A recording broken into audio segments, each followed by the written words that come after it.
ഗംഗോപാധ്യായ് എന്ന് പറയുന്ന ഒരു ഭക്തനുണ്ടായിരുന്നു.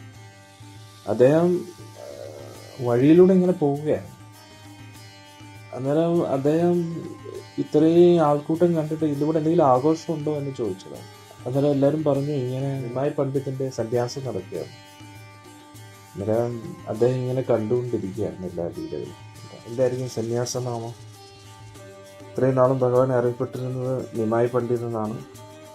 അന്നേരം കേശവ് ഭാരതി ഭഗവാന് സന്യാസനാമം കൊടുത്തു, ശ്രീകൃഷ്ണ ചൈതന്യ. ശ്രീകൃഷ്ണ ചൈതന്യ എന്ന പേര് കിട്ടുകയാണ് ചൈതന്യ മഹാപ്രഭു. നമ്മൾ ചൈതന്യ മഹാപ്രഭു എന്ന് പറയുന്നത് കാരണം ഭഗവാൻ മഹാപ്രഭുവാണ്.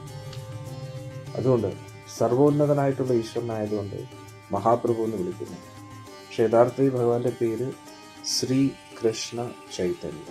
ഇതൊക്കെ കണ്ടിട്ട് കേശവ് ഭാരതിയിൽ നിന്നും ചൈതന്യ മഹാപ്രഭുവിന് ആ പേര് കിട്ടുന്നത് കേട്ടു, ശ്രീകൃഷ്ണ ചൈതന്യ. എത്രയോ മാസങ്ങളോളം ഗംഗോപാധ്യായ് തുടർച്ചയായിട്ട് ശ്രീകൃഷ്ണ ചൈതന്യ, ശ്രീകൃഷ്ണ ചൈതന്യ, ശ്രീകൃഷ്ണ ചൈതന്യ, ശ്രീകൃഷ്ണ ചൈതന്യ, ശ്രീകൃഷ്ണ ചൈതന്യ, ശ്രീകൃഷ്ണ ചൈതന്യ ഇങ്ങനെ തന്നെ ജനിച്ചുകൊണ്ടിരിക്കുകയാണ്.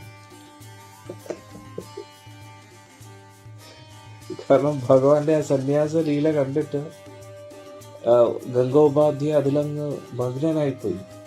പിന്നെ എത്രയോ നാളുകളോളം, എത്രയോ മാസങ്ങളോളം ശ്രീകൃഷ്ണ ചൈതന്യ, ശ്രീകൃഷ്ണ ചൈതന്യ, ശ്രീകൃഷ്ണ ചൈതന്യ, ശ്രീകൃഷ്ണ ചൈതന്യ, ശ്രീകൃഷ്ണ ചൈതന്യ, ശ്രീകൃഷ്ണ ചൈതന്യ, ശ്രീകൃഷ്ണ ചൈതന്യ ഇത് തന്നെ ജനിച്ചുകൊണ്ടിരിക്കുകയാണ്.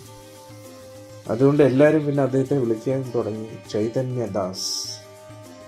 ഗംഗ ഉപാധ്യായുടെ പേര് പിന്നെ ചൈതന്യദാസ് എന്ന് മാറി.